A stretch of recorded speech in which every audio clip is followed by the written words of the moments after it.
일제강점기에 사회운동가면서 여성운동가 기계유 씨인데, 기계유 씨가 아주 뼈대 있는 집안이거든요. 유흥부라고 사육신 중 한 명이 이제 이 기계유 씨 집안 사람이고요. 아버지 되시는 분이 유성준이라는 분이에요. 이 사람이 이제 이승만, 이 사람이 유성준이에요. 유병언, 이제 이 집안 사람이에요. 1910년에 정신여학교 제4회 졸업생으로 졸업을 한 다음에 네. 1913년 베이징에 있는 음. 효파 여자 전문학교 보육과를 졸업합니다. 1922년에 한국 YWCA를 창립하고 회장에 취임을 해요. 27년 2월에 신관회를 창립했을 때 음. 간사 역할을 맡았고요. 여러 단체들을 조직하고 그럴 음. 때마다 한국의 여성을 대표하는 지식인으로 요직에 앉았던 사람이라고 할 수 음. 있죠. 네. 35년부터 40년까지 조선여자기독교 절제회 회장을 겸임했었습니다. 요 시기가 이분의 생애에 있어서 가장 왕성하게 활동했었던 황금기라고 할 수 있는데, 지금 현재 친일인명사전에도 등록이 되어 있는데 가장 중요한 건 이 사람의 글들이에요. 1942년 5월 12일자 매일신보에 실었던 조선에도 징병제도가 실시된다는 소식을 듣고 이보다 감격하기는 처음입니다. 음. 조선의 어머니들로서 내지의 어머니들을 근본적으로 본받을 때가 이때라 생각합니다. 음. 우리의 아이들은 우리 개인의 아이가 아닙니다. 음. 나라의 아이가 될 것입니다. 그렇다면 어떻게 잘 길러서 국가에 바칠까 우리 어머니들은 노력하여야 할 것입니다. 내 사랑하는 아들이 국가를 위하여 목숨을 바칠 수 있다. 그리고 음. 빛나는 무운을 세울 수 있다. 이 음. 얼마나 기쁜 일입니까? 매일신보에 이제 1943년 8월 7일자 나는 가정의 어머니뿐 아니라 유치원의 원장 일을 하고 있기 때문에 100여 명이나 되는 아이를 기르고 있습니다. 음. 늘 징병제가 실시된 것을 가르치며 앞으로 훌륭한 군인이 되자고 가르치고 있습니다. 해방 이후에 건국 부녀 동맹이라고 음. 집행위원으로 참여를 했었고 기독교 계통 그리고 우익 음. 여성들을 모아서 한국 애국 부인회를 음. 창설하고 위원장을 맡았습니다. 그리고 1949년 5월 11일에 대한 부인회가 창설이 되거든요. 총재가 누구냐면 프란체스카 영부인이시죠. 음. 1956년 자유당 중앙위원을 맡았고 1959년에는 당무위원회 선임되기도 했었습니다. 이 선거를 앞두고서는 선거대책위원회 제4부장, 또 여성부의 부장을 음. 맡아서 3.15 부정선거를 기획 집행했다라고 평가받고 있습니다. 4.19 혁명이 일어난 다음에 재판에 가서 3년형을 징역형을 받아요. 군사정변이 음. 일어나면서 석방되었고 음. 66년 9월 음. 7일에 사망하셨습니다. 구독, 좋아요 부탁드립니다. 한국 여성 기독교 운동의 거두였던 분이에요. 1892년 6월 14일 출생하셨고, 1966년 9월 7일 돌아가신 유각경 선생님입니다. 보통 이제 일제강점기에 사회운동가면서 여성운동가, 그 다음에 네. 기독교 뭐 신앙인으로서 이제 뭐 절제운동 같은 것도 하셨기 때문에 기독교 네. 사회운동가 뭐 이렇게 네. 불리는 분이고요. 집안이 어마어마해요. 이분이 이제 기계유 씨 근데 기계유 씨가 이게 아주 뼈대 있는 집안이거든요. 신라 때부터 있던 영남 지방에 아주 오래된 집안이고 신라가 멸망한 다음에 이제 고려 왕조에 음. 불복해요. 그래서 이제 고려 때는 좀 은둔하고 지내다가 조선에 와가지고 확 핀 집안이에요. 유흥부라고 사육신 중 한 명이 이제 이 기계유 씨 집안 사람이고요. 한서가 12명 되는 아주 뼈대 있는 집안입니다. 유각경 선생의 아버지 되시는 분이 유성준이라는 분이에요. 이 사람이 이제 이승만. 그 네. 독립협회 사람들이 감옥에 네.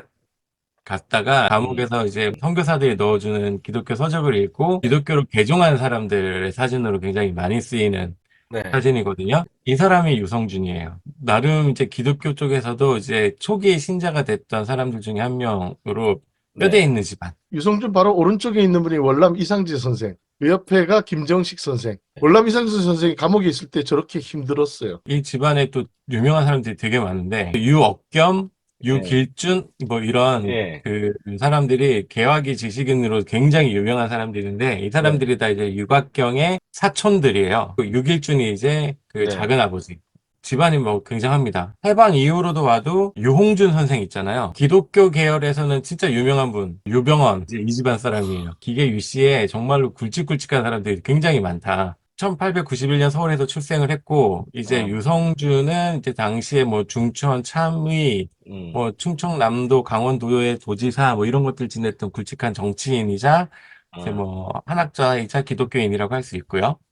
1910년에 정신여학교, 그러니까 네. 장로교 계통의 여학교를 제4회 졸업생으로 졸업을 한 다음에 그 장로교 여선교회의 주선으로 중국으로 가요. 그래서 네. 1914년 베이징에 있는 협화 여자 전문학교 보육과를 졸업합니다. 예.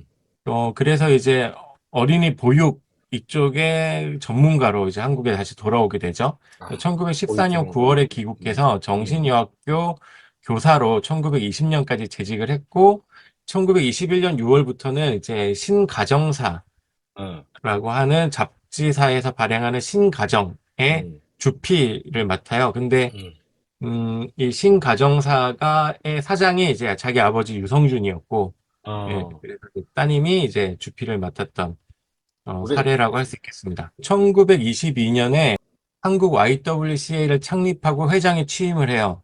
그래서 김필래, 유각경, 김환란이 이제 YWCA 창립자 3인이라고 얘기되는데, 늘 이제 김환란과 김환란이. 유각경 같은 경우는 네. 좀 이후에 논란들이 있다 보니까 음. 적극적으로 얘기가 좀 잘 되고 있지 않아요. 서울 종로구에 있는 안동교회를 다녔는데, 안동교회 안에 안동유치원을 설립해서 부원장을 맡았어요. 아무래도 이제 협화여자전문학교에서 보육과를 졸업했기 때문에 27년 2월에 신관회를 창립했을 때 간사 역할을 맡았고요. 같은 해 4월에 여성단체죠. 근우회 만들어질 때 발기인 총회의 창립준비위원으로 참여하고, 그 다음에 부회장으로 선임이 되었습니다. 여러 단체들을 조직하고 그럴 때마다 한국의 여성을 대표하는 지식인으로 요직에 앉았던 사람이라고 할 수 있죠. 32년부터는 YWCA 회장도 했었고, 36년 7월부터 41년까지 그 YWCA 총무도 맡아서 했었고, 35년부터 40년까지 조선여자 기독교 절제회 회장을 겸임했었습니다. 근데 이게 요 시기가 어떻게 보면 이분의 생애에 있어서 가장 왕성하게 활동했었던 황금기라고 할 수 있는데, 이때에 이런 역할들을 맡는 사람이라면 어쩔 수 없이 이제 친일 논란을 비켜갈 수가 없게 되죠. 38년 6월에 한국 YWCA도 이제 해산하고 일본 YWCA 부속 기관으로 이제 전락을 하거든요. 그때도 이제 계속해서 총무를 맡고 있었기 때문에 당연히 이제 이분이 친일 논란을 피해갈 수가 없는 거고요. 37년 8월에 귀족 관료의 부인들과 6개 명사들이 애국 금차회라는 걸 만들거든요. 그 조선 총독부의 권유를 받아서 만들어지는 단체인데, 이때도 발기인 겸 간사로 참여를 하고, 1941년 4월에 국민총력 조선예수교 장로회 총회연맹 여자부 중앙위원, 같은 해 8월 조선 장로교 신도 애국기 헌납 기성회 부회계 이런 걸 맡습니다. 이제 애국기 헌납 기성회라고 하는 게 이제 제가 예전에 얘기 드렸던 찬송가 왕 있잖아요. 네. 정인관 목사가 이제 회장을 맡았었고, 이제 거기에 이제 부회장을 맡아서 활발히 활동했었던 사람이라고 할 수 있죠. 지금 현재 친일 인명 사전에도 등록이 되어 있는데, 가장 중요한 건 이 사람의 글들이에요. 되게 많아요. 뭐 시국과 여성의 각오라던가, 어머니 자신부터 가질 야마토 다마시, 1942년 5월 12일자 매일신보에 실었던 어머니 자신부터 가질 야마토 다마시히라는 글에 조선인에 대해서도 징병제에 감격하는 어머니의 마음을 잘 담은 글이라고 합니다. 조선에도 징병제도가 실시된다는 소식을 듣고 이보다 감격하기는 처음입니다. 어머니 된 사람으로서 두 어깨가 무거워짐을 느낍니다. 조선의 어머니들로서 내지의 어머니들을 근본적으로 본받을 때가 이때라 생각합니다. 우리의 아이들은 우리 개인의 아이가 아닙니다. 나라의 아이가 될 것입니다. 그렇다면 어떻게 잘 길러서 국가에 바칠까 우리 어머니들은 노력하여야 할 것입니다. 내 사랑하는 아들이 국가를 위하여 목숨을 바칠 수 있다. 그리고 빛나는 무운을 세울 수 있다. 이 얼마나 기쁜 일입니까?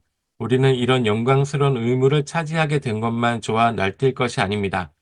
군인의 어머니로서 가질 점은 마음속 깊이 마련해 놓아야 할 것입니다. 어머니 자신들이 우리나라의 야마토 다마시를 몸소 인식하지 않으면 안 될 줄 압니다.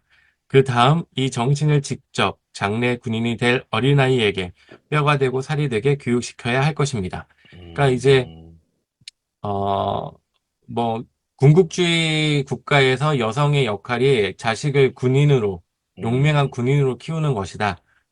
라는 얘기를 하고 있는 거죠. 야마토 다마시가 보니까 네. 대일본의 혼이라는 우리 아이들에게 대일본의 혼을 심어주는데 조선의 어머니들이 앞장서야 된다 뭐 이런 거네.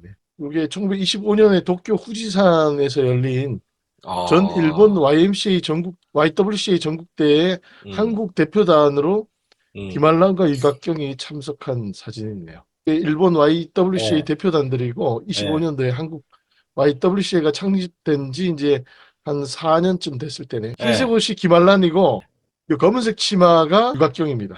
김필래는 광주에서 따로 활동을 하고 있었고 신앙적으로 보수적이었기 때문에 일제 그 한국 시민 정책에 저항을 해서 신사참배 거부 운동이라든가 이런 것들을 광주 지역에서 활발히 했던 Y 지도자입니다.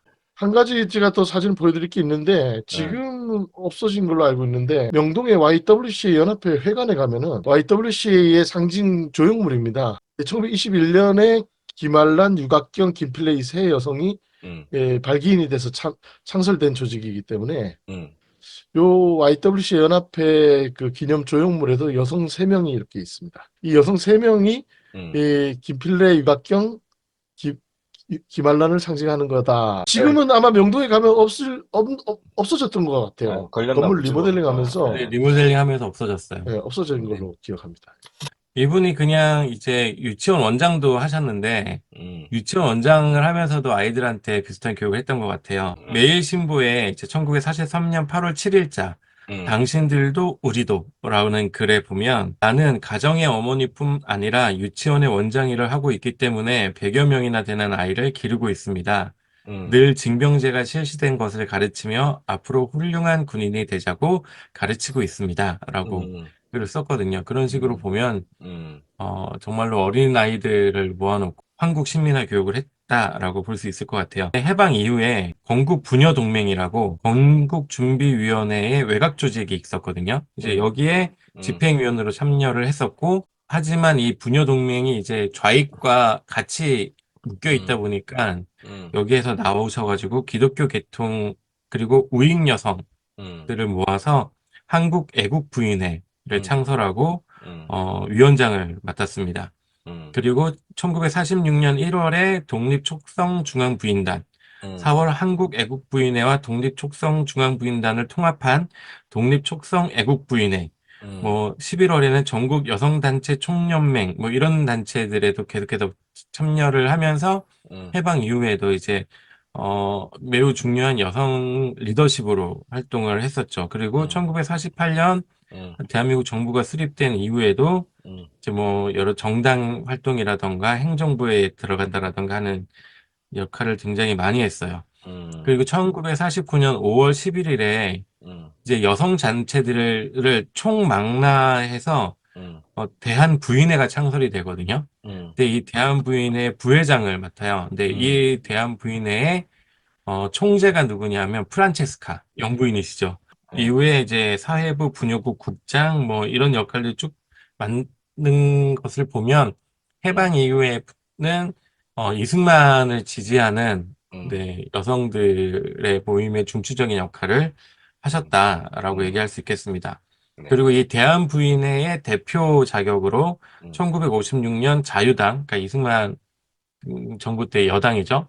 자유당 중앙위원을 맡았고 1959년에는 당무위원회 선임되기도 했었습니다. 그러니까 뭐 3.15 부정선거니 4.19니 뭐 그런 일이 일어났을 때 이제 이분이 이제 중앙당에서 이제 중요한 역할들을 맡고 있었고요.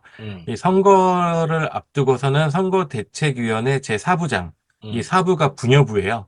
네. 여성부, 그죠? 여성부의 부장을 맡아서 3.15 부정선거를 기획 집행했다라고 평가받고 있습니다. 4.19 혁명이 일어난 다음에 재판에 가서 3년형을, 징역형을 받아요. 군사정변이 일어나면서 석방되었고 66년 9월 7일에 사망하셨습니다.